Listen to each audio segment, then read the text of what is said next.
as a former people leader now going into this product role, what are some of the things that, for those of us that aren't able to have that product title and may not even know like how we would influence the products that come to us, what are some pieces of advice you might have for those of us that are in that purchasing role?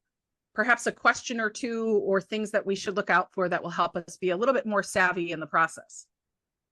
Yeah, no, I appreciate that question. And again, 5 weeks of this experience, but a couple of things come to mind. One, and I think right now, ironically, is that you're seeing a lot of platforms that are performative around AI. So they're pushing out, they're saying, whatever .ai, or they have big announcements around AI. I would really double click on what that is, right? Because it could sound really sexy and it could sound innovative, and you want to be on the forefront. No one wants to buy a platform that doesn't have any element of AI in it.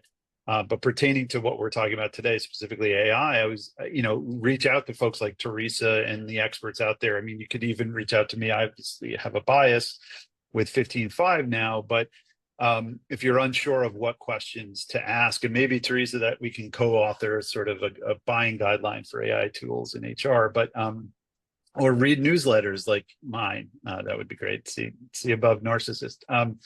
But anyway, so yeah, I think it's double clicking on that, because a lot of it is jazz hands, frankly. And what I mean by jazz hands is if they say it's fully integrated with AI, but it's really not. It's using some sort of GPT thing that you can use on your own.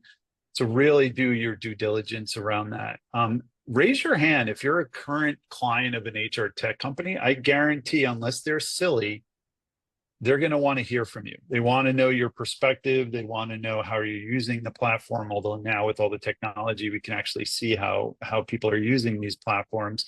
But they're going to want your perspective. I mean, some of them hire full-time employees to bring that perspective into play, but they're going to want it. So have that opportunity, raise your hand, say, hey, do you have any, and most of these companies will have sort of councils and other things, but if they don't, they're going to want to hear from you. So if you want to get involved and you want to have an impact on the tools that you use, definitely raise your hand. Some companies are really good at that, by the way. Some companies are really bad at that. It's kind of, again, theater. Well, they'll invite you in, you'll talk to a bunch of their product folks, and I'm not speaking from experience, but I am. And then nothing you tell them actually winds up in the product, which I think is even worse. It's like sending an engagement survey and not doing anything about it, right? So I think, make sure you're looking at AI and understand what those things are, future focused, make sure that you're raising your hand. And then just, for me, it's always been a demo, show me. A lot of the deck that I just built for 15.5 is a reintroduction story, because a lot of folks see 15.5 as a one-on-one or a check-in tool, and we're so far ahead of where those elements are. We still do those well, but it's taking a demo, like really diving in and taking your time, right? Like, don't let them rush you through a demo. Like, if you have to take another hour to do a demo, you take another hour to do that demo.